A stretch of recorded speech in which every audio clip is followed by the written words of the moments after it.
Hello and welcome to the Tarkus Zone. Thank you for joining me. Today we're going to quickly discuss Skull and Bones. It's been open the last couple days with an open beta. The game's going to be releasing very shortly after they do this open beta.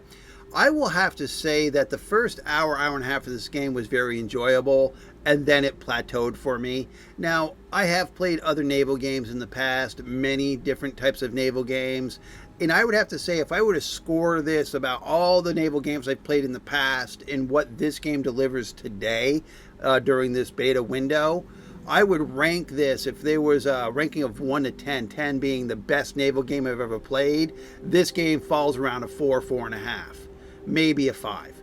I mean, there were some things within this game that are very frustrating. There are some things that are very broken.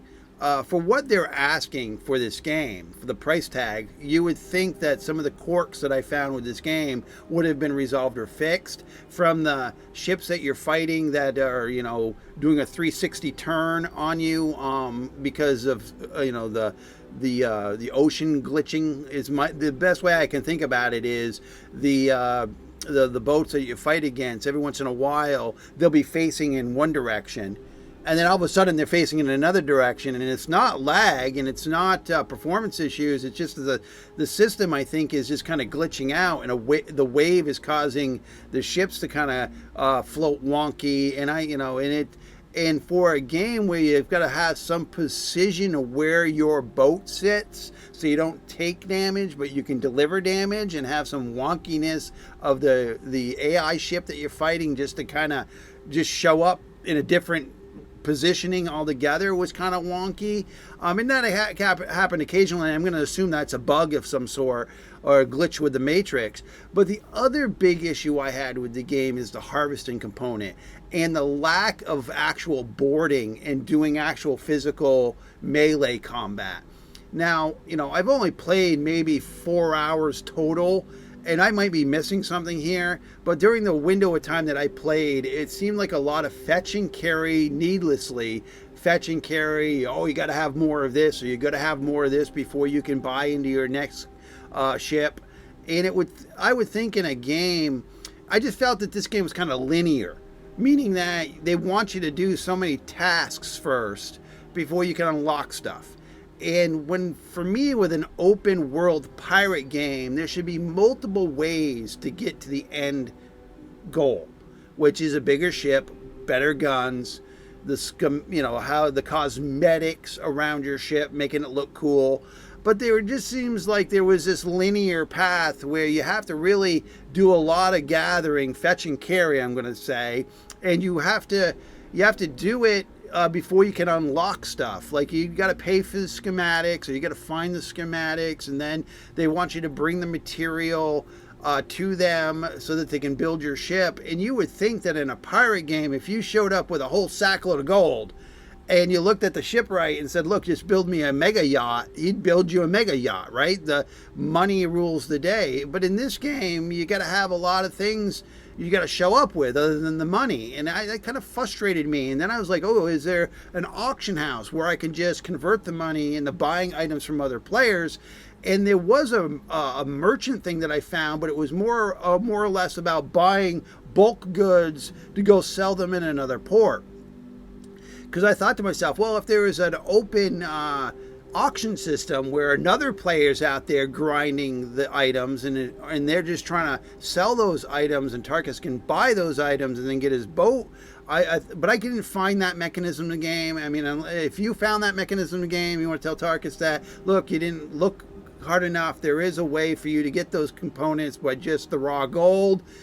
I'll be pleased to hear that. But for me, the game felt a lot of fetch and carry, and the harvesting mechanic for me was a deal breaker. I do not like how they did the harvesting in this game. Like, you got to run your boat to ground. I mean, what ship captain is going to run their ship as close to shore as possible so that they can harvest whatever they need to harvest on these little stupid little meters? And I get it's like a little mini game within the game. Like, you got to time the meter. That is so old school stupid. I haven't seen that in years, and it don't make any bloody sense to me why I couldn't get off the ship myself with an axe or I get my crew off the ship and everybody's on the island kind of just doing, collecting the wood or the whatever I need. That makes more sense to me. This game, for what they're asking for the price for this game, you would think that they would have mechanics in the game that made sense, like other games have done, to kind of limit your activity to your boat only, and then you run that boat to ground and you do this stupid harvesting thing, and then you get what you want. And then the combat's a little clunky too within the boats themselves. And the fact being is you're fighting against the computer all the time, and there's no true boarding mechanic. It's just throwing some ropes, pull them in, you just decide to take the loot or not. It just seemed like for the money they're asking for this game, it's like buying a Ferrari, a brand new Ferrari, and the dealer telling you that you only can get in the first gear with it. You're limited to the first gear. And that's how I felt with this game, was like, okay guys, you've got a game here you're asking a boatload of money for. You've got a game, but you've missed the boat basically on the enjoyment factor, what people find with these type of games. Even the Disney game, the Caribbean game, the Pirates of the Caribbean. Disney had put a pirate game out years ago called the Pirates of the Caribbean. That game was more involved than this game is. Actually, when I'm thinking about it, World of Warships is more involved than what this game is. Now, granted, this game has a storyline, but again, the storyline does not make up for the fact that there's some annoying mechanics in this game. And sometimes the ocean physics don't make sense. And the way the wind turns, and I mean, I've been on Lake Champlain a good portion of my time when I was a rescue swimmer, or an ice water rescue technician. And granted, the wind can blow hard when you're on an open lake, but it just doesn't change directions like within seconds. You know what I mean? All of a sudden I've got the wind in my back, and then all of a sudden it's in my face, and there's usually it kind of shifts slowly. You know what I mean? And so it doesn't seem like their wind physics in this game was actually done with any real thinking. It's basically how I felt was like it was a randomizer.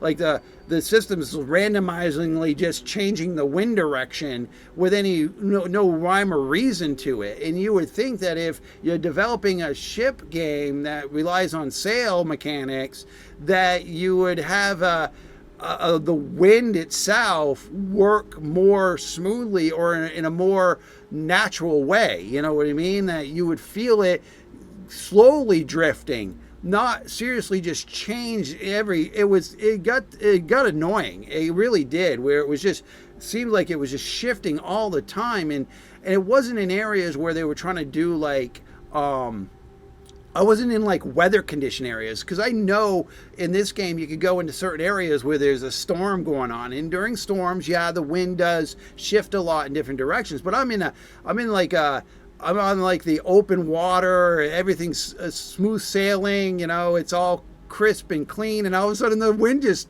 changes. It's like it got annoying quick. It really did. It didn't make any sense to me on how the wind worked. And then some of the physics around the water kind of glitched out sometimes during the battles.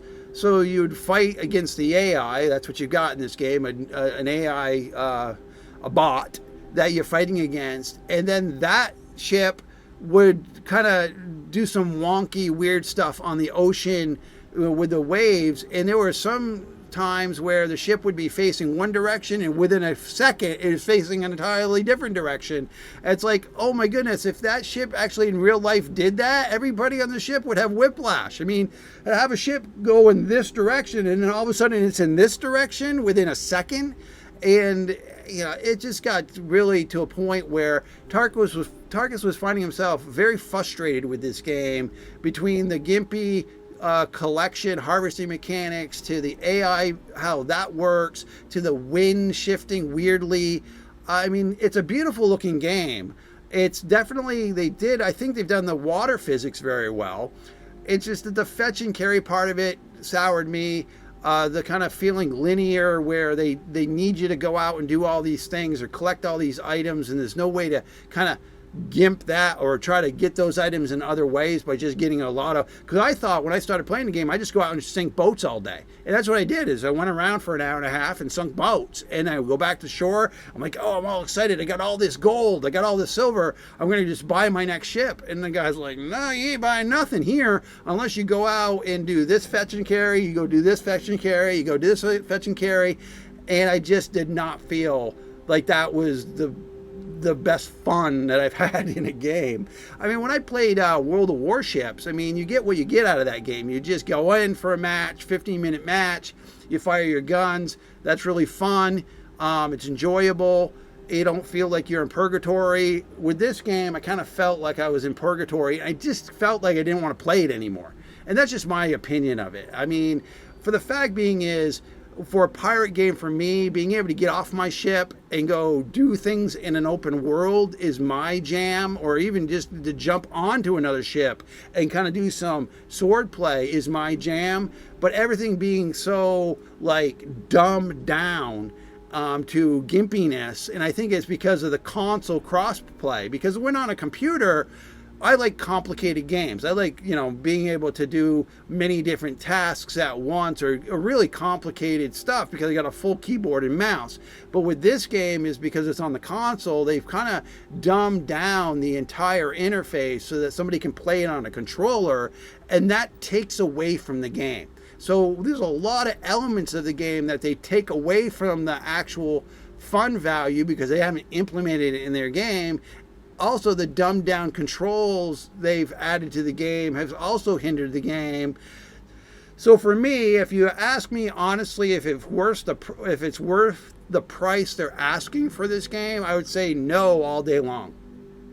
Because you can go play World of Warships for free and probably get more fun out of it. I mean, the storyline in this game was okay in the beginning, but I think some of the sauciness of some of the replies from these pirates during the storyline process was just added there for like a 12-year-old. I mean, that's the thing about it. I don't know what who they're marketing this game to, but it's not for me. Because it just seemed like some of the responses in the storyline and some of the weird conversations I had with NPCs just seemed to be tailored to a 12-year-old. And it's like, this is just, foul language added to a game for the sake of adding it to the game. I mean, not every pirate swears like a drunken sailor. I mean, come on. I mean, it just, to me, this game was a 4 out of 10 fun factor after playing it more than an hour and a half. Once you got into the game, it just, for me, when I got on today and I said, I'm going to do my review video, but I'm not going to play the game because really, I'm at the point where I'm just going to uninstall it and move on. I mean, if the game was free to play with you buying cosmetics to pay for the development, that's one thing. But to pay as much as they want for this game and for what they're delivering here, it's just not there. The fun fact, and that's just my honest opinion. And again, I'm not the greatest naval combat person in the world. I've played, like I said, World of Warships, naval action. I've played the Pirates of the Caribbean game when that was out. I would say leaps and bounds, those games were more enjoyable than what I've gotten out of this game in the last 24 hours. All right, we'll take it for what it is. It's a 4 out of 10 fun factor for me. I'm going to just be moving on to the next game. And thank you for joining me. And this has been The Darkest Zone.